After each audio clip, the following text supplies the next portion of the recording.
ਸਾਹਿਬ JIO.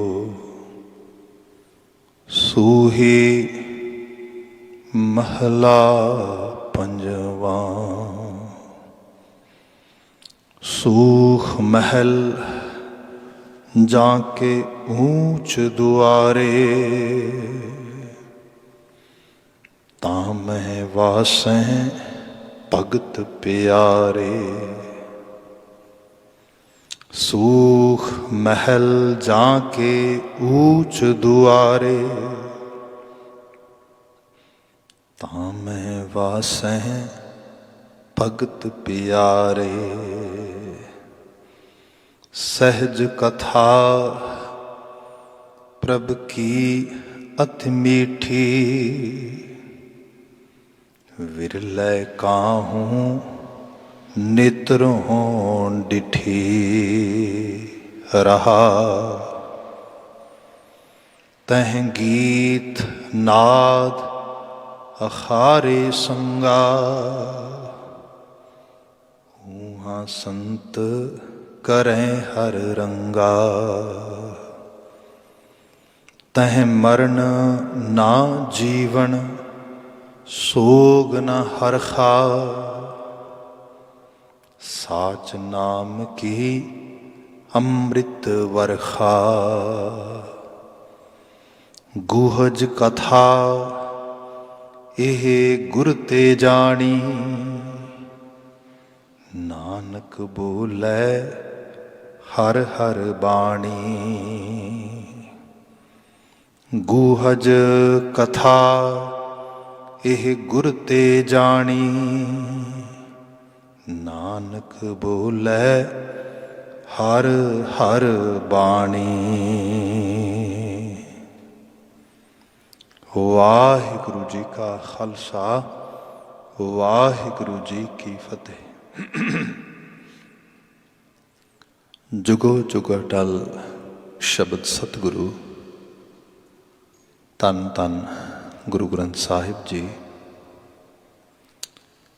अकाल पुरख वाहिगुरु जी दातार पातशाह जी दी अपरपार मेहरामत है। मानवी जीवन के सफ़र नूं असी माण रहे हैं। पावन गुरदरबार गुरस्थान तो शामां दे समय दे दीवान चलते ने। रहराज साहिब के जाप तो उपरंत कीर्तन चौकी आप मान रहे सी।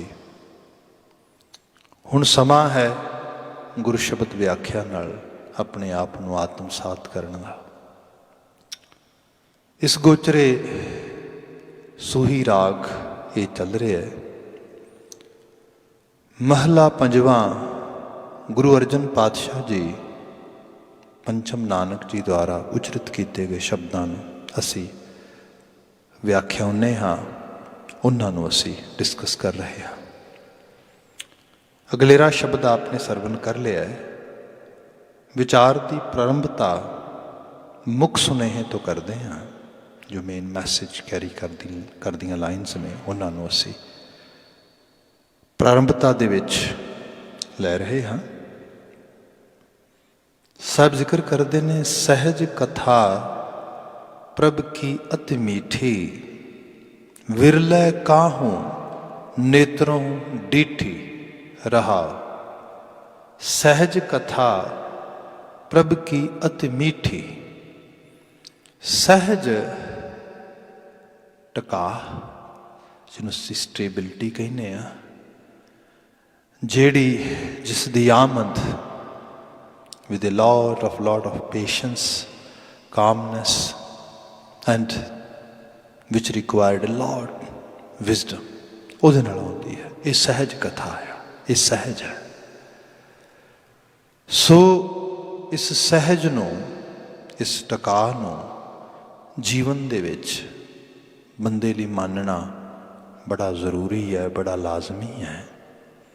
ਅਦਰਵਾਈਜ਼ ਜਿਹੜਾ ਹਿਊਮਨ ਮਾइंड ਆ, ਜਿਸ ਨੂੰ ਥੋੜ੍ਹਾ ਜਿਹਾ ਧਿਆਨ ਨਾਲ ਦੇਖੋਗੇ, ਇਸ ਤਰ੍ਹਾਂ ਜਾਣੋ ਕਿ ਕੋਈ ਬੰਦਾ ਵਾਕ ਕਰਨ ਲੱਗਾ तो 2 कदम एक डायरैक्शन में तुरया, एकदम ਉਹਨੂੰ ਇੰਸਟਰਕਸ਼ਨਸ ਬਦਲ ਗਈਆਂ ਨੇ, ਉਹਨੂੰ ਰਾਈਟ ਵੇ 2 ਸਟੈਪ ਦੂਸਰੇ ਪਾਸੇ ਨੂੰ ਤੁਰਨ ਲਈ ਕਹਿ ਦਿੱਤਾ ਗਿਆ।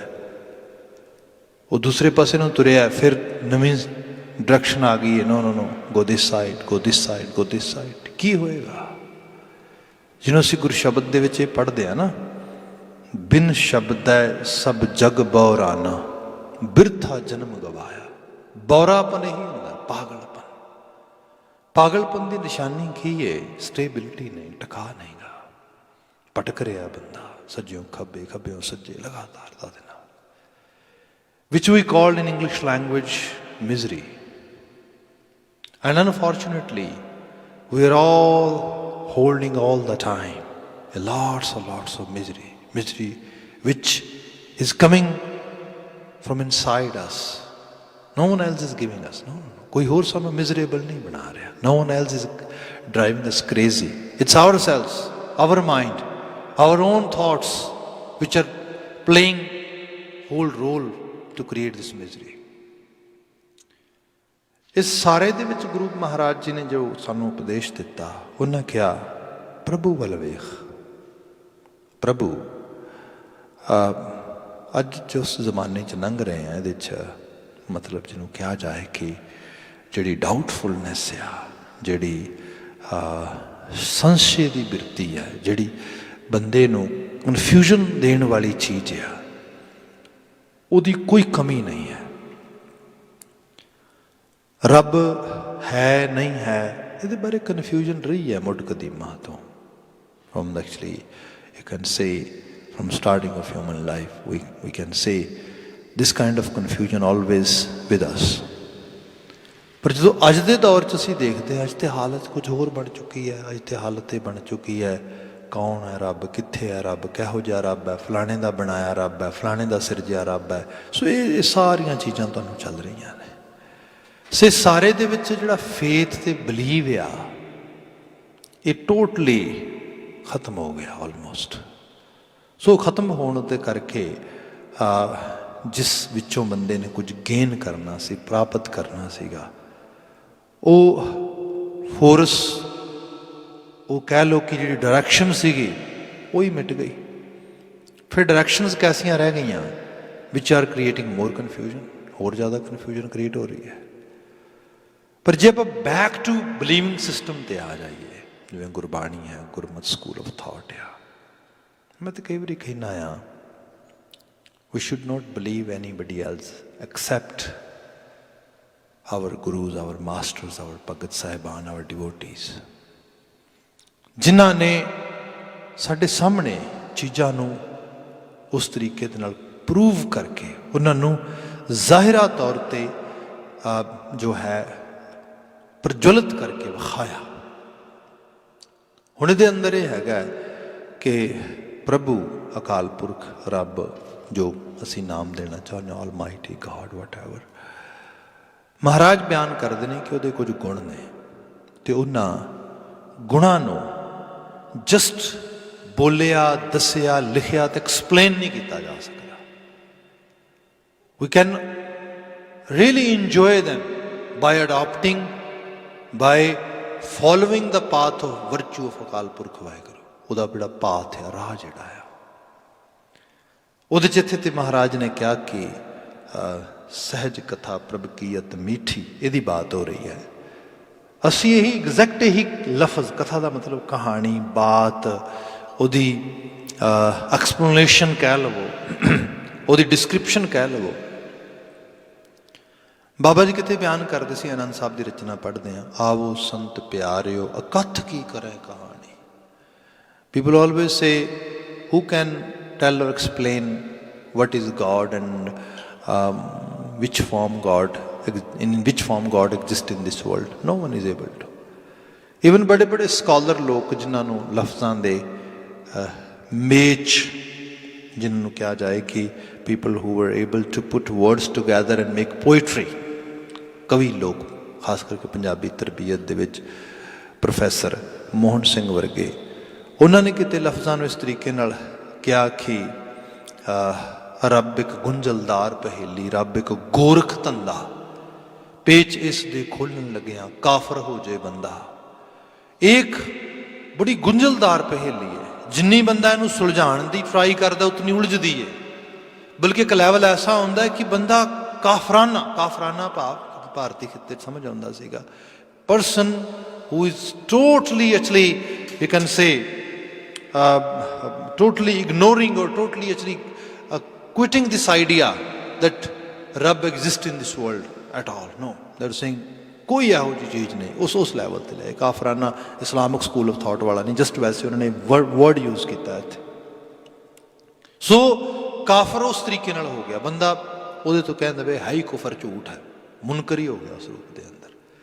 ਸੋ ਇਹ ਜਿਹੜੀ ਫਿਤਰਤ, ਇਹ ਜਿਹੜੀ ਖਾਸ ਕਰਕੇ ਬਾਤ ਆ, ਇਹ ਪੋਸੀਬਿਲਿਟੀ ਹੈ, ਇਹ ਬੰਦੇ 'ਚ ਆ ਸਕਦੀ ਹੈ ਇਸ ਤਰੀਕੇ ਨਾਲ ਜਦੋਂ ਬੰਦਾ ਇਸ ਰੂਪ ਵਿੱਚ ਆਏਗਾ। ਪਰ ਗੁਰੂ ਅਮਰਦਾਸ ਸਾਹਿਬ ਨੇ ਕਿਹਾ ਹੈ ਤੇ ਅਕਥ, ਕੋਈ ਵਰਡਸ ਵਿੱਚ, ਲਫ਼ਜ਼ਾਂ ਦੇ ਵਿੱਚ, ਖਾਸ ਦਲੀਲਾਂ ਤਰਕ ਦੇ ਨਾਲ, just only on logic we can not understand, we can not explain. ਬਾਬਾ ਜੀ ਕਹਿੰਦੇ ਆਵੋ ਸੰਤ ਪਿਆਰਿਓ ਅਕਥ ਕੀ ਕਰੇ ਕਹਾਣੀ। What is the kahani, Guru Amardas Sahib, which you want to tell us? And Baba Amardas is telling us, ਉਹ ਜਿਹੜੀ ਅਕਥ ਕਹਾਣੀ ਹੈ ਉਹ ਕੀ ਹੈ ਕਿ ਆਵੋ ਸੰਤ ਪਿਆਰਿਓ ਅਕਥ ਕੀ ਕਰੇ ਕਹਾਣੀ, ਕਰੇ ਕਹਾਣੀ ਅਕਥ ਕੇਰੀ ਕਿਤ ਦੁਆਰੇ ਪਾਈ ਹੈ। How we can make association with that Almighty, that is our ਕਹਾਣੀ। ਸਾਡੀ ਕਹਾਣੀ ਇਹ ਨਹੀਂ ਕਿ ਉਹ ਹੈ ਕਿ ਨਹੀਂ ਹੈ, ਸਾਡੀ ਕਹਾਣੀ ਇਹ ਵੀ ਨਹੀਂ ਉਹ ਕਿਵੇਂ ਦਾ ਤੇ ਕਿੱਥੇ ਰਹਿੰਦਾ ਆ। ਹੂ ਕੈਨ ਐਕਸਪਲੇਨ ਇਟ, ਕੌਣ ਦੱਸ ਸਕਦਾ ਆ। ਜਦੋਂ ਅਸੀਂ ਗੁਰਬਾਣੀ 'ਚ ਵਾਰ-ਵਾਰ ਪੜ੍ਹਦੇ ਹਾਂ, ਉਹ ਓਂਕਾਰ ਆ, ਉਹ ਅਕਾਲ ਮੂਰਤ ਆ, ਉਹ ਸਭ ਕਾਸੇ ਨੂੰ ਬਣਾ ਕੇ ਉਹਦੇ ਵਿੱਚ ਸਿਰਜਿਆ ਹੋਇਆ ਆਪਣੇ ਆਪ ਨੂੰ ਬਿਠਾ ਕੇ ਬੈਠਾ ਹੈ। ਇਸ ਕਿਸਮ ਦੀਆਂ ਬਾਤਾਂ ਅਸੀਂ ਪੜ੍ਹਦੇ ਹਾਂ। ਫਿਰ ਗੱਲ ਇਹ ਕਿ ਅਸੀਂ ਉਸ ਹਸਤੀ, ਉਸ ਐਗਜ਼ਿਸਟੈਂਸ, ਉਸ ਜਿਹੜੀ ਜਿਹਦੇ ਸਾਰੇ ਕਾਸੇ ਦੇ ਵਿੱਚ ਹੋਂਦੇ ਆ, ਉਹਦੇ ਨਾਲ ਆਤਮਸਾਤ ਕਿਵੇਂ ਹੋ ਸਕਦੇ ਹੈਗੇ ਆ। ਇਹਦੇ ਬਾਰੇ ਫਿਰ ਮਹਾਰਾਜ ਨੇ ਜਿਹੜਾ ਬਿਆਨ ਕੀਤਾ, ਕਹਿਣ ਲੱਗੇ ਵੀ ਕਿਤ ਦੁਆਰੇ ਪਾਈ ਹੈ, ਉਹਨੂੰ ਪਾਉਣਾ ਕਿਵੇਂ, ਇਹਦੀ ਕਹਾਣੀ ਕਹੀਏ। ਇਹਦੀ ਕਹਾਣੀ ਜ਼ਿਆਦਾ ਸਾਡੇ ਵਾਸਤੇ ਇੰਪੋਰਟੈਂਟ ਤੇ ਜ਼ਰੂਰੀ ਹੈ। ਉਹਦੇ ਲਈ ਗੁਰੂ ਸਾਹਿਬ ਦੇ ਬਾਣੀ 'ਚ ਸ਼ਬਦ ਪੜ੍ਹਦੇ ਹਾਂ ਵੀ ਤੂੰ ਰੱਬ ਦਾ ਨਾਮ ਲੈ ਲੈ, ਗੁਣੀ ਨਿਧਾਨ, ਗੁਣਾਂ ਦਾ ਖਜ਼ਾਨਾ ਆ। ਬਾਣੀ ਕਹਿੰਦੀ ਸਭ ਗੁਣ ਤੇਰੇ ਮੈਂ ਨਾਹੀਂ ਕੋਈ, ਸਾਰੇ ਗੁਣ ਉਹਦੇ ਨਾਲ, ਆਪਾਂ ਤੇ ਹੈ ਹੀ ਕੁਝ ਨਹੀਂ ਗੇ। ਉੱਤੇ ਗੁਣ ਨਿਧਾਨ ਆ। ਫਿਰ ਉਸ ਗੁਣ ਨਿਧਾਨ ਤੱਕ ਪਹੁੰਚਣ ਵਾਸਤੇ ਗੁਰੂ ਸਾਹਿਬ ਨੇ ਵੀ ਬਿਆਨ ਕੀਤਾ, ਗੁਣ ਕਹਿ ਗੁਣੀ ਸਮਾਵਣਿਆ।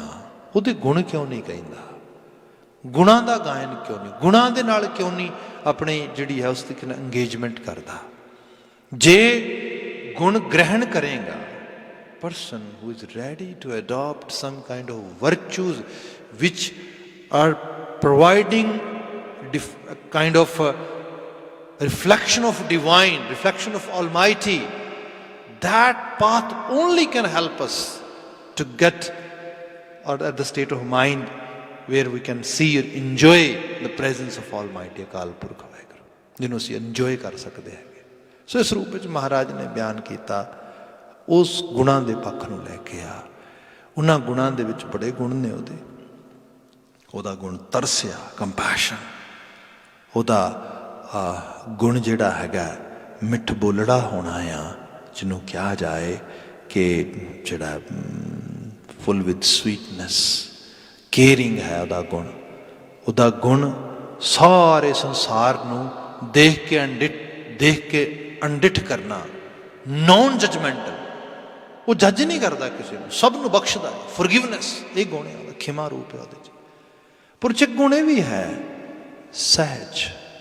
ਸਹਿਜ ਦਾ ਮਾਇਨਾ ਸਟੇਬਿਲਿਟੀ, ਟਿਕਾ, ਕਾਲਾਪਨ ਨਹੀਂ ਕਰਨਾ। ਇੱਕਦਮ ਕਾਲੇਪਨ ਦੇ ਵਿੱਚ ਅਸੀਂ ਦੇਖਦੇ ਹਾਂ ਸਾਡੇ ਮਾਇੰਡ ਦੇ ਵਿੱਚ ਜਿਵੇਂ ਹੀ ਹੈਕਟਿਕ ਇਨਵਾਇਰਮੈਂਟ ਬਣਦਾ ਆ, ਅਸੀਂ ਉਸ ਤਰੀਕੇ ਨਾਲ ਸੋਚਣਾ ਸ਼ੁਰੂ ਕਰ ਦਿੰਦੇ ਹਾਂ। ਜਿਹੜੀ ਇਮੈਜੀਨੇਸ਼ਨ ਆ ਅਤੇ ਸਾਡੇ ਕੁਝ ਪਾਸਟ ਦੇ ਐਕਸਪੀਰੀਅੰਸਿਸ ਨੇ, ਉਹਨਾਂ ਦੇ ਵਿੱਚ ਡੈਫੀਨੇਟਲੀ ਖਾਮੀਆਂ ਕਮੀਆਂ ਹੋਣਗੀਆਂ। ਪਾਸਟ ਐਕਸਪੀਰੀਅੰਸਿਸ ਚੰਗੇ ਨਹੀਂ ਹੋਣਗੇ, ਉਹ ਨਾਲ ਆ ਗਏ। ਜਿਹੜੀ ਸਾਡੀ ਇਮੈਜੀਨੇਸ਼ਨ ਆ ਉਹ ਉਹਦੇ 'ਚੋਂ ਬਣ ਗਈ ਅਤੇ ਉਹਦੇ ਜ਼ਰੂਰਤ ਸਦਕਾ ਅਸੀਂ ਹਰ ਚੀਜ਼ ਨੂੰ ਇੱਕ ਡਰਾਸਟਿਕ ਲੈਵਲ 'ਤੇ ਇਮੈਜਨ ਕਰਨ ਲੱਗ ਗਏ ਅਤੇ ਉਹਦੇ ਸਦਕਾ ਸਾਡਾ ਜਿਹੜਾ ਡਿਸੀਜ਼ਨ ਮੇਕਿੰਗ ਹੈ ਉਹ ਪ੍ਰਭਾਵਿਤ ਹੋਣੀ ਸ਼ੁਰੂ ਹੋ ਗਈ। ਗੁਰਬਾਣੀ ਨੇ ਕਿਹਾ ਬਲੀਵ ਕਰ ਅਕਾਲ ਪੁਰਖ ਵਾਹਿਗੁਰੂ ਤੇ ਰੱਬ ਜੀ 'ਤੇ, तो बिलीव करदियां होया जो एज ए इंसान, एज ए ह्यूमन बीइंग तेरा वाकई च किरदार या जो तेरी तेरी एक्चुअल लैवल ते जरूरत तेनों होनी चाहिए करने की, उहदे ते फोकस कर। ये है सहज कथा। जिवें इस सहज कथा ते इस चीज़ के उत्ते तो एम्फेसाइज करेगा, एक लैवल ते जाके अत मीठी, ये बड़ी मिठी लगनी शुरू हो जाएगी। जो इन्हूं सिंपल कर देना वा, no one want to actually live his or her life in any kind of discipline. We all want freedom, free for anything, whatever we eat, whatever we do, whenever we want to sleep, whatever we want to listen, that kind of जिहड़ा control वाला पक्ष कहते ये होना ही नहीं चाहिए। ठीक है जी, ਇਹਦੇ 'ਚ ਜਿਹੜੀ ਚੀਜ਼ ਆਉਂਦੀ ਹੈਗੀ ਉਹ ਵਾਈਲਡਨੈਸ ਅਸੀਂ ਕਹਿ ਦਿੰਦੇ ਹਾਂ। ਹਾਲਾਂਕਿ ਵਾਈਲਡਨੈਸ ਆਪਣੇ ਆਪ 'ਚ ਇੱਕ ਬੜੇ ਵੱਡੇ ਹੁਕਮ ਵਿੱਚ ਚੱਲਦੀ ਹੈ। ਜੋ ਤੁਸੀਂ ਉਹਨਾਂ ਹੁਕਮ ਦੇਖੋਗੇ ਤਾਂ ਉਹ ਹੁਕਮ ਬਹੁਤ ਕਮਾਲ ਦਾ ਆ। ਮਤਲਬ ਮਨੁੱਖ ਨੇ ਬਰਬਾਦੀ ਤਬਾਹੀ ਕੀਤੀ ਆਪਣੇ ਆਲੇ ਦੁਆਲੇ, ਜਾਨਵਰਾਂ ਨੇ ਤਾਂ ਐਸਾ ਕੁਛ ਨਹੀਂ ਕੀਤਾ। ਹਾਂ, ਜੇ ਕਿਤੇ ਉਸ ਤਰੀਕੇ ਨਾਲ ਕੁਦਰਤੀ ਤੌਰ 'ਤੇ ਉਹਨੂੰ ਕੋਈ ਬਿਮਾਰੀ ਲੱਗ ਜੇ, ਕੁਛ ਲੱਗ ਜੇ, ਜਿਵੇਂ ਹਲਕਾਪਨ ਆ ਜਾਣਾ, ਪਾਗਲਪਨ ਆ ਜਾਣਾ, ਉਹਦੇ 'ਚ ਹੈਗਾ। ਤਾਂ ਉਹਦੇ 'ਚ ਮਦਰ ਨੇਚਰ ਨੇ ਲਾ ਬਣਾਇਆ ਕਿ ਉਹ ਜ਼ਿਆਦਾ ਲੰਬਾ ਸਮਾਂ ਜਿਹੜਾ ਹੈਗਾ ਉਹ ਸਰਵਾਈਵ ਨਹੀਂ ਕਰ ਸਕਦਾ, ਸਰਵਾਈਵਲ ਹੀ ਖਤਮ ਹੋ ਜਾਂਦਾ ਉਹਨਾਂ ਦਾ। ਪਰ ਆਮ ਹਾਲਤਾਂ ਦੇ ਵਿੱਚ ਮਨੁੱਖ ਦੇ ਅੰਦਰ ਇਹ ਫਿਤਰਤ ਬਿਰਤੀ ਪਾਈ ਗਈ ਹੈ, ਜੀਵਾਂ 'ਚ ਬਿਰਤੀ ਪਾਈ ਹੈ ਕਿ ਉਹ ਉਸ ਲਾ ਨੂੰ, ਉਸ ਹੁਕਮ ਨੂੰ ਤੋੜਦੇ ਨਹੀਂ ਹੈਗੇ। ਮਨੁੱਖ ਦੀ ਦੁਨੀਆ ਦੇ ਵਿੱਚ ਹਾਲਤ ਇਹ ਹੈ ਕਿ ਮਨੁੱਖ ਜਿਵੇਂ ਹੀ ਜ਼ਾਬਤਾ ਰਹਿਤ ਡਿਸਿਪਲਿਨ ਤੋਂ ਬਾਹਰ ਜਾਂਦਾ ਹੈਗਾ, when we lack some kind of discipline in our life, definitely ਅਸੀਂ ਮਿਜ਼ਰੇਬਲ ਹੁੰਦੇ ਹਾਂ ਜ਼ਾਹਰਾ ਤੌਰ 'ਤੇ। ਇਹਨੂੰ ਜਦੋਂ ਫਿਰ ਬੰਦਾ ਕਿਸੇ ਲੈਵਲ 'ਤੇ ਅਡੋਪਟ ਕਰ ਲੈਂਦਾ ਹੈਗਾ, ਉਹ ਫਿਰ ਇੰਜੋਏ ਵੀ ਕਰਦਾ ਹੈ। ਮੈਂ ਜੇ ਐਗਜ਼ਾਮਪਲ ਦੇਵਾਂ ਇਹ ਸਾਰੀਆਂ ਗੱਲਾਂ ਦੇ ਵਿੱਚੋਂ, ਮੈਨੂੰ ਯਾਦ ਆ ਕਾਫੀ ਸਾਲ ਪਹਿਲਾਂ ਦੀ ਗੱਲ ਆ, ਵਾਜ਼ ਇਨ ਐਕਚੁਅਲੀ ਇੰਸਟੀਟਿਊਸ਼ਨ ਵਿੱਚ ਸੀਗਾ ਮੈਂ, ਪ੍ਰਿਜ਼ਨ ਦੇ ਵਿੱਚ ਫॉर ਕਾਉਂਸਲਿੰਗ ਸਰਵਿਸਿਜ਼ ਵਾਸਤੇ। ਅਤੇ ਉੱਥੇ ਇੱਕ ਸ਼ਖਸ ਉਹ ਆਇਆ, ਅਤੇ ਉਹ ਹੈ ਤੇ ਨੋਨ ਪ੍ਰੈਕਟਿਸਿੰਗ ਸੀਗਾ ਸਰੂਪ ਤੋਂ, ਅਤੇ ਸਿੱਖੀ ਦੇ ਵਿੱਚ ਜਟਾ ਜੂਟ ਨਹੀਂ ਸੀਗਾ। ਪਰ ਉਹਦੇ ਬਾਰੇ ਪਤਾ ਲੱਗਾ ਉਹਨੂੰ ਪਾਠ ਕਾਫੀ ਕਰਦਾ ਆ, ਇਹ ਕਾਫੀ ਇਸ ਤਰੀਕੇ ਨਾਲ ਕਰਦਾ ਆ, ਪੰਜਾਬੀ ਪਰਿਵਾਰ ਵਿੱਚੋਂ ਸੀਗਾ। ਅਤੇ ਉਹ ਥੋੜ੍ਹਾ ਸਮਾਂ ਗੱਲਾਂ ਬਾਤਾਂ ਹੋਈਆਂ, ਅਤੇ ਗੱਲਾਂ ਬਾਤਾਂ ਦੌਰਾਨ ਉਹ ਕਹਿੰਦਾ ਜੀ ਮੈਂ ਤਾਂ ਬਹੁਤ ਥੈਂਕਫੁਲ ਹਾਂ। ਥੈਂਕਫੁਲ ਕਾਹਦੇ ਵਾਸਤੇ ਭਾਈ? ਲੋਕੀ ਤਾਂ ਆਮ ਜਦੋਂ ਮੁਲਾਕਾਤ ਹੁੰਦੀ ਲੋਕ ਮੋਸਟਲੀ ਕਹਿੰਦੇ ਨੇ ਵੀ system is not good, system ਨੇ ਮੈਨੂੰ ਜਿਹੜਾ ਹੈਗਾ ਮੈਂ ਵਿਕਟਮ ਆ ਸਿਸਟਮ ਦਾ, ਸਿਸਟਮ ਨੇ ਸਹੀ ਜਸਟਿਸ ਨਹੀਂ ਕੀਤਾ, ਮੈਨੂੰ ਜੇਲ੍ਹ ਹੋ ਗਈ। Those kind of stories we always listen, but this individual was totally different. He was saying you know I am very thankful to Waheguru ji. ਕਿਉਂ ਭਾਈ ਥੈਂਕਫੁਲ ਕਿਉਂ ਆ? ਕਹਿੰਦਾ ਥੈਂਕਫੁਲ ਇਸ ਕਰਕੇ ਆ, ਜੇ ਬਾਹਰ ਹੁੰਦਾ ਤਾਂ ਕਦੇ ਤਾਂ ਮਰ ਜਾਣਾ ਸੀ, ਮਰ ਜਾਣਾ ਸੀ। ਕਹਿੰਦਾ ਕੋਈ ਜਾਬਤਾ ਹੀ ਨਹੀਂ ਸੀ ਜੀਵਨ ਦਾ। ਕਹਿੰਦਾ ਕਿ ਬੇਤਹਾਸ਼ਾ ਨਸ਼ਾ ਖਾਣਾ ਤਾਂ ਇੱਕ ਪਾਸੇ ਰਿਹਾ, ਮੇਰੀਆਂ ਫੂਡ ਚੋਇਸਿਸ ਹੀ ਠੀਕ ਨਹੀਂ ਸੀ ਹੈਗੀਆਂ। ਕੋਈ ਜਿਹੜਾ ਹੈਗਾ 250-300 ਪਾਉਂਡ ਵੇਟ ਹੋਣ ਵਾਲਾ ਹੋ ਗਿਆ ਸੀਗਾ, ਲੰਮਾ ਉੱਚਾ ਕੱਦ ਸੀਗਾ। ਅਤੇ ਇੱਥੇ ਹੀ ਬਸ ਨਹੀਂ, ਅਨੇਕਾਂ ਤਰ੍ਹਾਂ ਦੀਆਂ ਬਿਮਾਰੀਆਂ, ਅਨੇਕਾਂ ਤਰ੍ਹਾਂ ਦੇ ਜਿਹੜਾ ਹੈਗਾ ਡਾਕਟਰ ਵੱਲੋਂ ਸੁਜੈਸ਼ਨ, ਅਤੇ ਪਤਾ ਨਹੀਂ ਕਿੰਨਾ ਕੁਛ ਲਗਾਤਾਰ ਆ ਰਿਹਾ ਸੀਗਾ। Top of that illicit drugs choices ਸੀਗੀਆਂ ਬਹੁਤ ਸਾਰੀਆਂ। ਸੋ ਜੇ ਬਾਹਰ ਹੁੰਦਾ ਤਾਂ ਕਦੇ ਤਾਂ ਮਰ ਜਾਣਾ ਸੀਗਾ, ਕਿਉਂਕਿ ਉਹ ਲਾਈਫ ਐਸੀ ਸੀਗੀ। ਇੱਥੇ ਆ ਗਿਆ ਚਾਰ ਦੀਵਾਰੀ ਦੇ ਵਿੱਚ ਇੱਕ ਜ਼ਾਬਤਾ, discipline, forcefully they were actually forcing to follow the discipline. ਹੁਣ ਉਹ ਡਿਸਿਪਲਿਨ ਫੋਲੋ ਹੋ ਰਿਹਾ ਉੱਥੇ। ਉਹਦੇ ਵਿੱਚ ਫੂਡ ਚੋਇਸਿਸ ਉਹ ਬੜੀਆਂ ਮਿਣ ਕੇ ਦਿੰਦੇ ਨੇ, ਰਹਿਣ ਸਹਿਣ ਉਹਨਾਂ ਨੇ ਸਵੇਰੇ ਉਠਾਉਣਾ ਆ, ਇਸ ਤਰੀਕੇ ਨਾਲ, ਮਤਲਬ ਸਾਰਾ ਕੁਛ ਉਸ ਢੰਗ ਨਾਲ ਹੋਇਆ। ਲਾਈਫ ਟੋਟਲੀ ਡਿਫਰੈਂਟ ਟਰੈਕ 'ਤੇ ਆ ਗਏ, ਮਾਈਂਡ ਸੈੱਟ ਵੀ ਠੀਕ ਹੋ ਗਿਆ। ਹੁਣ ਲੱਗ ਰਿਹਾ ਹੈ ਕਿ ਲੋਕੀ ਕਹਿੰਦੇ ਜੇਲ੍ਹ ਬੜੀ ਕੌੜੀ ਚੀਜ਼ ਹੈ, ਬੜੀ ਮਾੜੀ ਚੀਜ਼ ਹੈ। ਕਹਿੰਦਾ ਮੈਂ ਸਮਝਦਾ ਬੜੀ ਮਿੱਠੀ ਚੀਜ਼ ਹੈ, ਮੈਨੂੰ ਬੜੀ ਚੰਗੀ ਲੱਗ ਰਹੀ ਹੈ। ਬਲਕਿ ਹੁਣ ਮੈਂ ਇੱਥੋਂ ਇੰਨੀ ਸਿੱਖਿਆ ਲੈ ਕੇ ਨਾਲ ਜੇ ਕੱਲ੍ਹ ਨੂੰ ਜਾਣਾ ਵੀ ਹਾਂ ਤਾਂ ਮੈਂ ਇਸ ਤਰੀਕੇ ਨਾਲ ਜਾਵਾਂਗਾ ਕਿ ਇਹੀ ਐਕਚੁਅਲੀ ਕਰੈਕਸ਼ਨਲ ਸਰਵਿਸਿਜ਼ ਵੀ ਤਾਂ ਹੀ ਕਹਿੰਦੇ ਜਾਂਦੇ ਨੇ ਵੀ that this time actually has done some kind of correction in me, and with the help of this correction I can enjoy my rest of life in the world. ਇਹ ਹੈ ਮਿੱਠਾ ਲੱਗ ਜਾਣਾ। ਡਿਸਿਪਲਿਨ ਆਮ ਕਰਕੇ ਬੰਦੇ ਨੂੰ ਚੰਗਾ ਨਹੀਂ ਲੱਗਦਾ, ਪਰ ਜਦੋਂ ਕਿਤੇ ਬੰਦਾ ਇੱਕ ਵਾਰੀ ਉਹਨੂੰ ਟੇਸਟ ਕਰ ਲੈਂਦਾ ਆ, ਜਦੋਂ ਨੂੰ ਬੰਦੇ ਨੂੰ ਪਤਾ ਲੱਗਦਾ ਕਿ ਇਹਦੇ ਕੁਝ ਮਾਇਨੇ ਨੇ, ਇਹਦੇ ਕੁਝ ਮੀਨਿੰਗਸ ਨੇ, ਫਿਰ ਜਿਹੜੀ ਹਾਲਤ ਆ ਉਹ ਬਿਆਨ ਬਾਹਰ ਹੀ ਹੈ। ਅਦਰਵਾਈਜ਼ ਸਪਿਰਿਚੁਅਲਿਟੀ ਤੋਂ ਗੱਲ ਸ਼ੁਰੂ ਕਰਕੇ ਅਸੀਂ ਰਿਲੀਜੀਅਸ ਵੇ ਆਫ ਲਾਈਫ ਵਿੱਚ ਆ ਜਾਈਏ, ਜਿਹਨੂੰ ਅਸੀਂ ਕੋਡ ਆਫ ਕੰਡਕਟ ਕਹਿੰਦੇ ਹਾਂ, ਆਪਣੇ ਜਿਹੜਾ ਹੈਗਾ ਰਿਲੀਜੀਅਸ ਆਈਡੀਓਲੋਜੀ ਦੇ ਵਿੱਚ ਰਹਿਣੀ ਰਹਿਤ ਜਿਹੜੀ ਹੈ, ਰਹੋ ਰੀਤ ਸਾਡੀ ਜਿਹੜੀ ਤੈਅ ਕਰਦੀ ਹੈ, ਉਹਨੂੰ ਬੰਦਾ ਫੋਲੋ ਨਹੀਂ ਕਰਨਾ ਚਾਹੁੰਦਾ, ਖੁੱਲ੍ਹੇ ਮਨ ਨਾਲ ਤੇ ਨਹੀਂ ਕਰਨਾ ਚਾਹੁੰਦਾ। ਪਰ ਜਿਵੇਂ ਹੀ ਬੰਦਾ ਉਹਦੇ 'ਚ ਆ ਜਾਏ, ਇੱਕ ਵਾਰੀ ਤੂੰ ਇੰਜੋਏ ਕਰਨਾ ਸ਼ੁਰੂ ਕਰ ਦੇ, ਫਿਰ ਉਹਦੀ ਮਿਠਾਸ ਜਿਹੜੀ ਹੈ ਉਹ ਬੰਦੇ ਨੂੰ ਦੂਰ ਵੀ ਨਹੀਂ ਜਾਣ ਦਿੰਦੀ। ਬੰਦੇ ਨੂੰ ਅਹਿਸਾਸ ਹੁੰਦਾ ਹੈ ਕਿ ਉਹ ਕਿਆ ਕਮਾਲ ਆ, ਜੀਵਨ ਦੀ ਹਰ ਅਲਾਮਤ ਦੂਰ ਚਲੀ ਗਈ ਤੇ ਇੱਕ ਇੰਤਹਾ ਦਾ ਸੁਖ ਉਸ ਲੈਵਲ 'ਤੇ ਆਮਦ ਉਹਦੀ ਸ਼ੁਰੂ ਹੋ ਗਈ ਉਸ ਰੂਪ ਦੇ ਵਿੱਚ। ਇੱਥੇ ਗੁਰੂ ਅਰਜਨ ਸਾਹਿਬ ਨੇ ਬਿਆਨ ਕੀਤਾ ਹੈਗਾ ਕਿ ਸਹਿਜ ਕਥਾ ਪ੍ਰਭ ਕੀ ਅਤ ਮੀਠੀ, ਜਿਹੜੀ ਉਹ ਸਹਿਜ ਅਵਸਥਾ ਆ ਜਿਹਦੇ ਜੀਵਨ ਦੇ ਵਿੱਚ ਹੈਕਟਿਕਨੈਸ ਖਤਮ ਹੋ ਗਈ ਹੈ, ਹੇਸਟੀ ਡਿਸੀਜਨ ਮੇਕਿੰਗ ਜਿਹੜੀ ਚੋਇਸਿਸ ਸੀਗੀਆਂ ਉਹ ਖਤਮ ਹੋ ਗਈਆਂ ਨੇ। ਜੀਵਨ ਦੇ ਵਿੱਚ ਹਰ ਚੀਜ਼ ਵਾਸਤੇ ਇੱਕ ਇੰਪਲਸਿਵ ਬਿਹੇਵੀਅਰ ਸੀਗਾ, ਇੰਪਲਸਿਵ ਬਿਹੇਵੀਅਰ, ਹਰ ਚੀਜ਼ ਆ ਵੀ ਚਾਹੀਦਾ, ਹੋਣੀ ਚਾਹੀਦਾ, ਇਸ ਤਰੀਕੇ ਨਾਲ ਦੈਟ ਇਜ਼ ਗੋਇੰਗ ਅਵੇ। ਟੋਟਲੀ ਇੱਕ ਕੰਪੈਸ਼ਨ ਦਾ ਗਰਾਊਂਡ ਆ ਗਿਆ ਹੈ। ਸੈਕਿੰਡ ਲੈਵਲ 'ਤੇ ਇੱਕ ਕੰਟੈਂਟਮੈਂਟ, ਸੰਤੋਖ ਦੀ ਬਿਰਤੀ, ਸਹਿਜੇ ਚੀਜ਼ ਲੈ ਕੇ ਆਉਂਦਾ ਹੈਗਾ, ਇਹ ਆ ਗਿਆ ਹੈਗਾ। ਹੁਣ ਮੈਂ ਸਲੀਕੇ ਤਰੀਕੇ ਦੇ ਨਾਲ ਆਪਣੇ ਆਪ ਨੂੰ ਉਸ ਪਾਸੇ ਤੋਰ ਰਿਹਾ ਜਿਸ ਪਾਸੇ ਮੈਨੂੰ ਤੋਰਨਾ ਚਾਹੀਦਾ ਹੈਗਾ। Life itself is happening to me, I am not actually seeking something which is totally drastic or which is totally making my life miserable. No, I'm totally going toward the real goal of life. That goal is ਆਪਣੇ ਆਪ ਨੂੰ ਬਹੁਤ ਜਿਹੜਾ ਹੈਗਾ ਆ ਅਕਾਲ ਪੁਰਖ ਵਾਹਿਗੁਰੂ ਦੇ ਦਿੱਤੇ ਹੋਏ ਜੀਵਨ ਦੇ ਨਾਲ ਪਲੈਜ਼ਰਫੁਲ ਰਹਿਣਾ, ਬਲਿਸਫੁਲ ਰਹਿਣਾ, ਖੁਸ਼ਨੁਮਾ ਹਾਲਾਤ ਵਿੱਚ ਜਾਣਾ ਤੇ ਰਿਐਲਿਟੀ ਦੇ ਬੇਸ ਦੇ ਉੱਤੇ ਇਹਦੇ 'ਚ ਅਮਲ ਆਉਂਦਾ, ਇਹਦੇ 'ਚ ਜੀਵਨ ਦੇ ਕਰਮ ਆਉਂਦੇ, ਸਭ ਚੀਜ਼ਾਂ ਇਹਦੇ 'ਚ ਆ ਜਾਂਦੀਆਂ।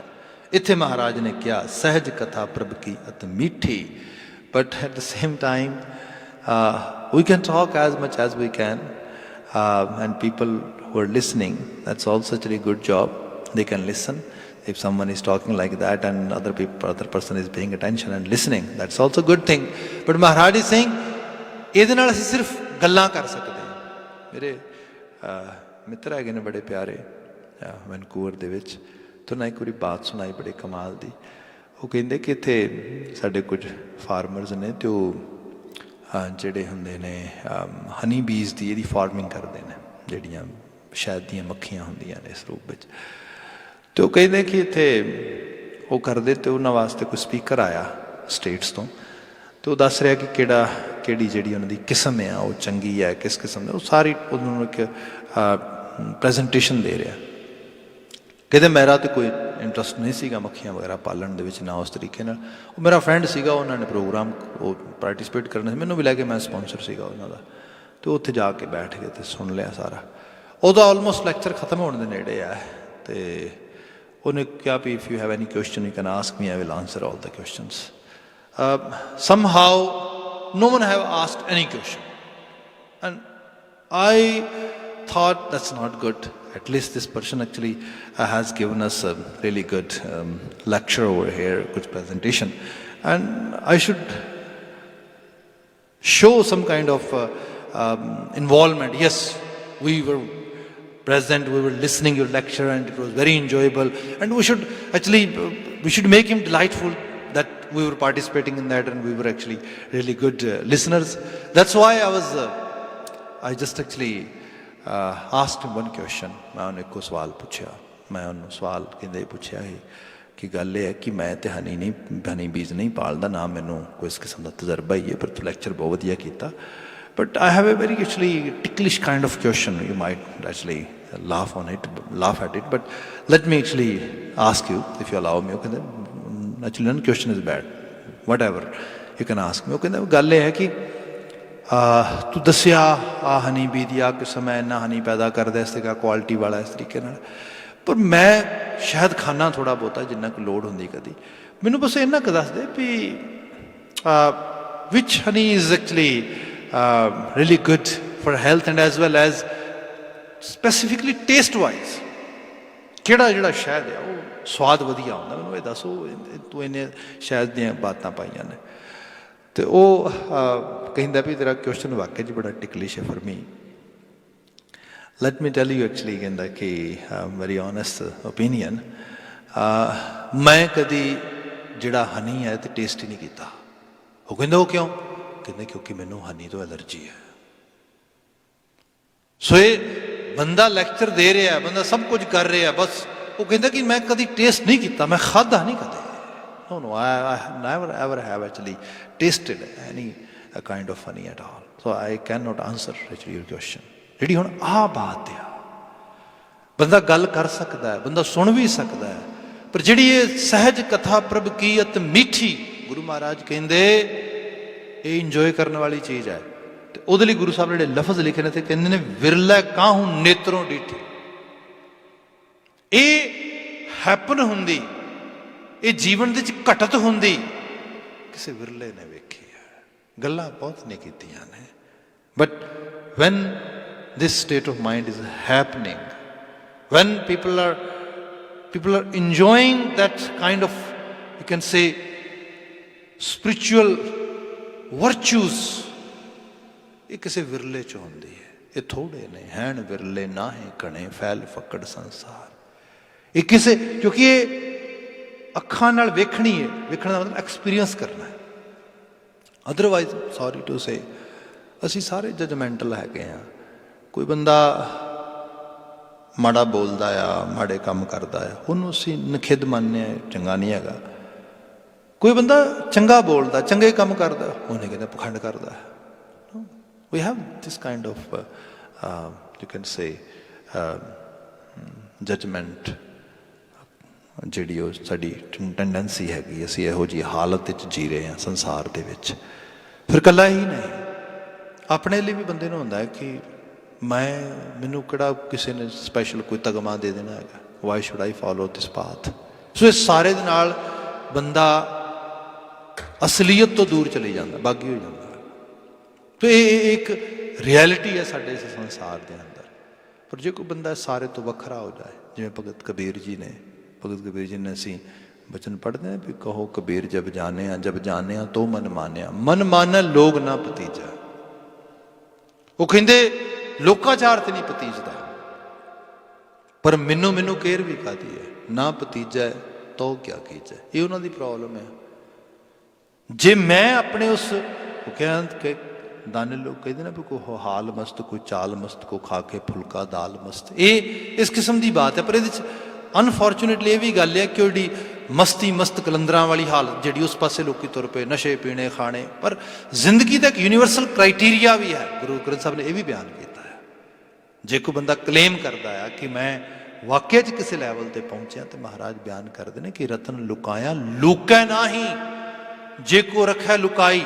ਜੇ ਕੋਈ ਕੀਮਤੀ ਜੋਹਰਾਤ ਡਾਇਮੰਡ ਹੈਗਾ ਆ, ਕੋਈ ਉਸ ਕਿਸਮ ਦਾ ਜਿਹੜਾ ਬੇਸ਼ਕੀਮਤੀ ਜਵੈਲ ਪੀਸ ਹੈ, ਕੋਈ ਨੂੰ ਛੁਪਾਉਣਾ ਵੀ ਚਾਹੇ ਛੁਪਾ ਨਹੀਂ ਸਕਦਾ, ਕਿਉਂਕਿ ਉਹਦੀ ਚਮਕ ਜਿਹੜੀ, ਉਹਦੀ ਗਲੋਰੀ ਜਿਹੜੀ ਹੈ, ਦੈਟ ਗੋਨਾ ਰਿਫਲੈਕਟ, ਉਹਦੀ ਰਿਫਲੈਕਸ਼ਨ ਹੋਏਗੀ ਉਸ ਲੈਵਲ ਤੇ, ਉਹ ਲਿਟ ਕਰੇਗੀ ਉਸ ਤਰੀਕੇ ਦੇ ਨਾਲ।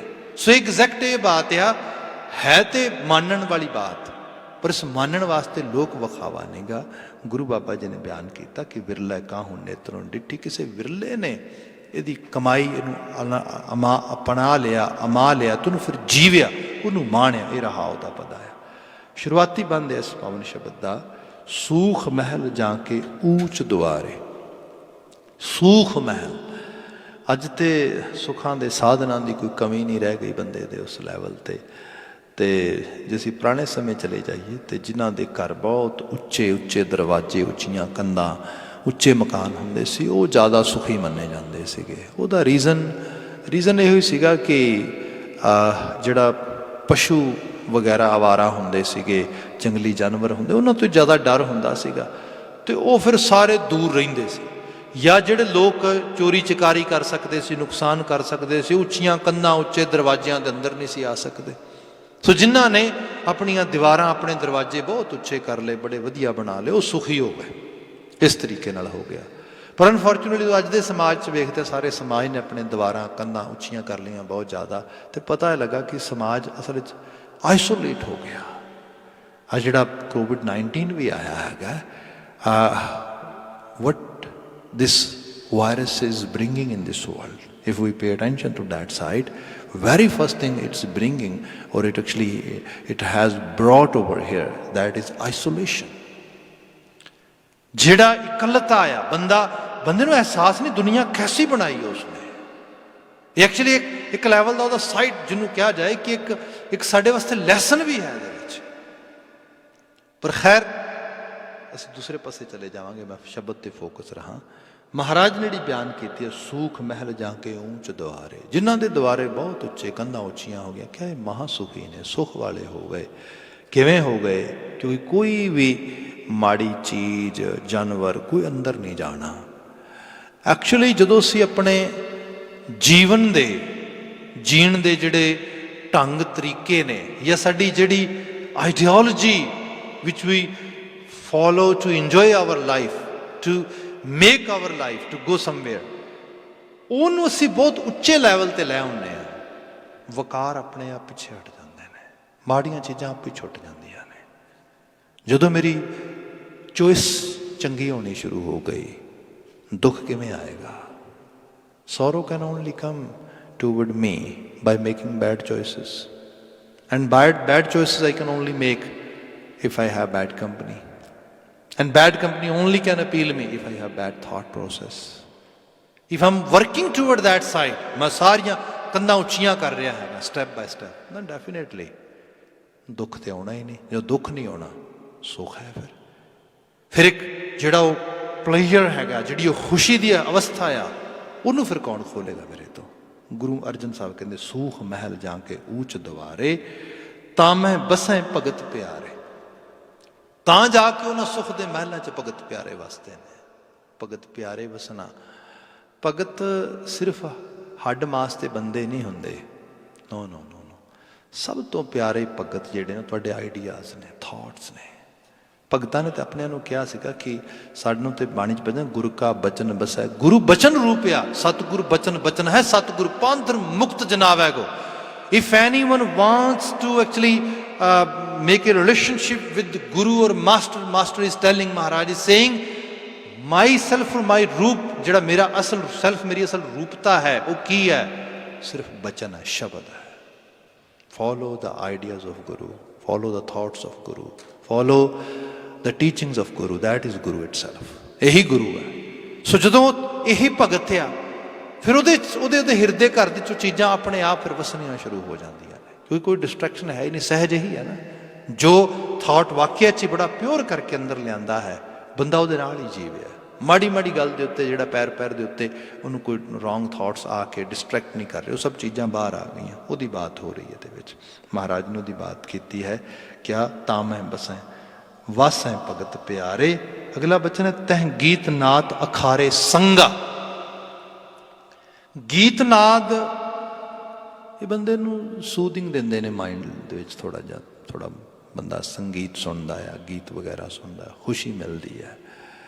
ਪਰ ਇਹ ਖੁਸ਼ੀ ਕਿੰਨੇ ਸਮੇਂ ਵਾਸਤੇ ਹੁੰਦੀ ਹੈ? ਤੇ ਅੱਜ ਦੇ ਤੁਸੀਂ ਗੀਤ ਨਾਦ ਸੁਣੋਗੇ ਤੇ ਖੁਸ਼ੀ ਕਾਹਦੀ ਆਏਗੀ? ਬੰਦੇ ਦੀ ਤੇ ਜ਼ਿੰਦਗੀ ਡਿਸਟਰਬ ਹੀ ਉਹ ਕਰ ਰਹੇ ਨੇ। ਸਾਰੀ ਡਿਸਟਰੈਕਸ਼ਨ ਹੀ ਉੱਥੋਂ ਆ ਰਹੀ ਹੈ।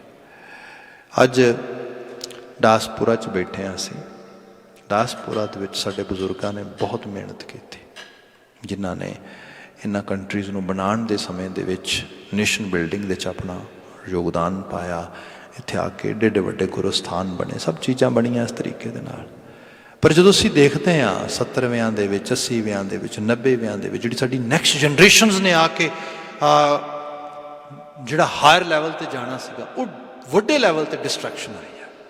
ਉਹ ਕਿੱਥੋਂ ਆਈ ਹੈ? ਸਭ ਤੋਂ ਵੱਧ ਗੀਤ ਨਾਦਾਂ ਤੋਂ। ਜੋ ਕਿ ਜਿਹੋ ਜਿਹੀ ਚੀਜ਼ ਸੁਣੋਗੇ, ਪੜ੍ਹੋਗੇ, ਹਰ ਵਕਤ ਉਹੋ ਜਿਹੀ ਸੁਰਤ ਹੁੰਦੀ ਲੱਗੀ ਜਾਏਗੀ।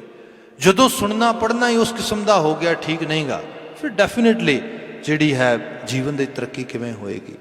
ਗੀਤਾਂ ਨਾਦਾਂ ਦੇ ਵਿੱਚ ਲੜਾਈ ਹੈ, ਝਗੜਾ ਹੈ, ਸਾਰੇ ਦਾ ਸਾਰਾ ਨਸ਼ਾ ਆ, ਵਾਸ਼ਨਾ ਆ, ਬੇਤਹਾਸ਼ਾ ਜਿਹੜੀ ਜਿਹਨੂੰ ਕਿਹਾ ਜਾਏ ਕਿ ਵਰਗਲਿਜ਼ਮ ਹੈਗਾ ਆ। ਇਹ ਸਭ ਚੀਜ਼ਾਂ ਆ ਰਹੀਆਂ ਨੇ। ਜਿਹੜਾ ਨੌਜਵਾਨ ਜਿਹੜੀ ਐਨਰਜੀ ਆ, ਉਹ ਕਿੱਧਰ ਡਾਇਵਰਟ ਹੋਏਗੀ? ਸਾਰੇ ਦੀ ਸਾਰੀ ਡਾਇਵਰਟ ਹੋਏਗੀ ਟੂਵਰਡ ਬੈਡ ਡਾਇਰੈਕਸ਼ਨ। ਮਹਾਰਾਜ ਨੇ ਜਿਹੜੀ ਇੱਥੇ ਬਿਆਨ ਕੀਤੀ ਬਾਤ, ਮਹਾਰਾਜ ਕਹਿੰਦੇ ਜਦੋਂ ਬੰਦੇ ਦੇ ਅੰਦਰ ਦੀ ਦੁਨੀਆ ਬਦਲੀ, ਉਹਦੇ ਗੀਤ ਨਾਦ ਬਦਲ ਗਏ। ਉਹ ਭਾਵੇਂ ਗਾ ਰਿਹਾ ਤੇ ਭਾਵੇਂ ਸੁਣ ਰਿਹਾ, ਦੋਨਾਂ ਰੂਪਾਂ ਦੇ ਵਿੱਚ ਗਾਉਣ ਵਾਲੇ ਦਾ ਰੂਪ ਬਦਲ ਗਿਆ, ਸੁਣਨ ਵਾਲੇ ਦੀ ਚੋਇਸ ਬਦਲ ਗਈ, ਦੋਨੋਂ ਚੀਜ਼ਾਂ। ਅੱਜ ਲੋਕ ਕਹਿੰਦੇ ਨਾ because this whole music industry is ਔਰ ਮਿਊਜ਼ਿਕ ਇੰਡਸਟਰੀ ਚ leads by demand, because there are some kind of ਜਿਹੜੀ ਵਰਗਲਿਜ਼ਮ ਦੀ ਡਿਮਾਂਡ ਹੈਗੀ ਹੈ ਉਹਨੂੰ ਫੁੱਲਫਿਲ ਕਰ ਰਹੇ ਸਾਰੇ ਦਾ ਸਾਰਾ। ਬਿਲਕੁਲ ਠੀਕ ਆ, ਪਰ ਇਹ ਸੈਲਫ ਇੰਟਰਸਟ ਦੋਨਾਂ ਸਾਈਡਾਂ ਦੇ ਪੂਰੇ ਹੋ ਰਹੇ ਨੇ। ਜਦੋਂ ਲੋਕਾਂ ਦੇ ਸੈਲਫ ਇੰਟਰਸਟ ਚੇਂਜ ਹੋ ਗਏ, ਕਿਸੇ ਦੇ ਕੋਲ ਆਰਟ ਹੈ, ਕਲਾ ਆ, ਉਹ ਕਹਿੰਦਾ ਮੈਂ ਇਹਦਾ ਗਲਤ ਇਸਤੇਮਾਲ ਨਹੀਂ ਕਰਨਾ, I will use this kind of ability to give some kind of betterment in human life, ਮੈਂ ਇਸ ਵਾਸਤੇ ਕਮਿਟਡ ਹੈਗਾ ਆ। ਉਸ ਕਿਸਮ ਦੀਆਂ ਚੋਇਸਿਸ ਆਉਣੀਆਂ ਸ਼ੁਰੂ ਹੋ ਜਾਣਗੀਆਂ, ਲੋਕੀ ਉਹਨੂੰ ਬਾਏ ਕਰਨਾ ਸ਼ੁਰੂ ਕਰ ਦੇਣਗੇ। ਪਰ ਇਹ ਸਭ ਅੰਦਰ ਦੀ ਦੁਨੀਆ ਸੁਧਰਨ ਤੋਂ ਬਾਅਦ ਆ। ਇੱਥੇ ਮਹਾਰਾਜ ਨੇ ਬਿਆਨ ਕੀਤਾ ਆ, ਸਭ ਕਹਿੰਦੇ ਤਹ ਗੀਤ ਨਾਦ ਅਖਾੜੇ ਸੰਗਾ, ਉਸ ਹਿਰਦੇ ਘਰ 'ਚ ਗੀਤਾਂ ਨਾਦਾਂ ਦੇ ਅਖਾੜੇ ਲੱਗਦੇ ਨੇ, ਪਰ ਇਹ ਅਖਾੜੇ ਉਸ ਭੈ ਡਰ ਹੰਕਾਰ ਕ੍ਰੋਧ ਵਾਸ਼ਨਾ ਦੇ ਨਹੀਂ ਹੈਗੇ, ਇਹ ਟੋਟਲੀ ਪਿਓਰਿਟੀ ਵਾਲੇ ਆ ਗਏ ਨੇ। ਅਗਲਾ ਬਚਨ ਹੈ ਊਹਾਂ ਸੰਤ ਕਰੈ ਹਰ ਰੰਗਾ, ਉੱਥੇ ਹਰ ਵਕਤ ਹਰੀ ਦਾ ਰੰਗ ਸੰਤ ਲੋਕ ਕਰਦੇ ਨੇ। ਅੰਦਰ ਦੀ ਰਿਫਲੈਕਸ਼ਨ ਫਿਰ ਹੌਲੀ ਹੌਲੀ ਅਮਲਾਂ 'ਚ ਬਾਹਰ ਆਉਂਦੀ। ਪਰ ਇਹ ਮਹਾਰਾਜ ਬਿਆਨ ਕਰਦੇ ਜਿਹਦੇ ਅੰਦਰ ਉਹ ਸਹਿਜ ਕਥਾ ਦਾ ਰਸ ਮਾਨਣ ਦੀ ਬਾਤ ਆ ਗਈ ਨਾ, ਉਹ ਹਰੀ ਦੇ ਰੰਗ 'ਚ ਉਸ ਤਰੀਕੇ ਨਾਲ ਰੰਗੀਜ ਜਾਂਦਾ, ਉਸ ਤਰੀਕੇ ਨਾਲ ਉਹ ਪਸੀਜ ਜਾਂਦਾ ਹੈ। ਤਹਿ ਮਰਨ ਨਾ ਜੀਵਨ ਸੋਗ ਨਾ ਹਰਖਾ, ਇੱਥੇ ਜਾ ਕੇ ਫਿਰ ਬੰਦੇ ਨੂੰ ਜੰਮਣ ਮਰਨ ਤੰਗ ਕਰੇਗਾ, ਹਰਕ ਸੋਗ ਤੰਗ ਕਰੇਗਾ। ਨੋ, these are just kind of situations which Mother Nature is blessing me, and I should have ability to handle whatever situation is coming toward me. That is the human nature. ਸਹਿਜ ਅਵਸਥਾ में ਇਹ ਬਿਆਨ ਕਰਦੀ ਹੈ। ਅਦਰਵਾਈਜ਼ ਬੰਦਾ ਮਨ ਭਾਉਂਦੀਆਂ ਅਵਸਥਾਵਾਂ ਲੱਭਦਿਆਂ ਲੱਭਦੇ ਉਮਰ ਕੱਢ ਦਿੰਦਾ ਹੈਗਾ। ਜਿਵੇਂ ਕੋਈ ਬੰਦਾ ਗੱਡੀ ਡਰਾਈਵ ਕਰ ਰਿਹਾ ਤੇ ਉਹਨੂੰ ਇਹ ਨਹੀਂ ਪਤਾ ਲੱਗਦਾ ਵੀ ਐਗਜ਼ਿਟ ਕਿੱਥੋਂ ਕਰਨਾ, ਕਿਵੇਂ ਕਰਨਾ, ਕਰਦਿਆਂ ਕਰਦਿਆਂ ਰੋਡ ਹੀ ਖਤਮ ਹੋ ਜਾਂਦਾ। ਲੱਗਦਾ ਵੀ ਮੈਂ ਤੇ ਭਟਕ ਹੀ ਗਿਆ ਕਿਤੇ। ਐਕਚੁਅਲ ਲੈਵਲ ਤੇ ਸਾਨੂੰ ਪਤਾ ਹੋਏ ਡਾਇਰੈਕਸ਼ਨ ਕੀ ਹੈ ਸਾਡੀ। ਸਭ ਜ਼ਿਕਰ ਕਰਦੇ ਉਸ ਅਵਸਥਾ ਦੇ ਵਿੱਚ ਊਹਾਂ ਸੰਤ ਕਰੇ ਹਰ ਰੰਗਾ, ਤਹਿ ਮਰਨ ਨਾ ਜੀਵਨ ਸੋਖ ਨਾ ਹਰ ਕਾ, ਸਾਚ ਨਾਮ ਕੀ ਅੰਮ੍ਰਿਤ ਵਰਖਾ, ਮੀਂਹ ਵਸ ਰਿਹਾ ਆਤਮਕ ਤੌਰ ਤੇ ਸੱਚ ਨਾਮ ਦਾ। ਇਹ ਆਤਮਕ ਜੀਵਨ ਦੀ ਸਰਬੁਲੰਦਗੀ ਹੈ, ਸੁਪੀਰੀਅਰ ਹਾਇਰ ਲੈਵਲ ਹੈ ਇਸ ਲੈਵਲ ਤੇ ਜਿਹਨੂੰ ਅਸੀਂ ਮਾਣ ਸਕਦੇ ਹਾਂ। ਬਿਲਕੁਲ ਅੰਤਲੀਆਂ ਦੋ ਲਾਈਨਾਂ ਨੇ। ਮਹਾਰਾਜ ਕਹਿੰਦੇ ਗੂਹਜ ਕਥਾ ਇਹ ਗੁਰ ਤੇ ਜਾਣੇ। ਬਾਬਾ ਜੀ ਬੜੀ ਗੂੜੀ ਗੱਲ ਹੈ ਇਹ।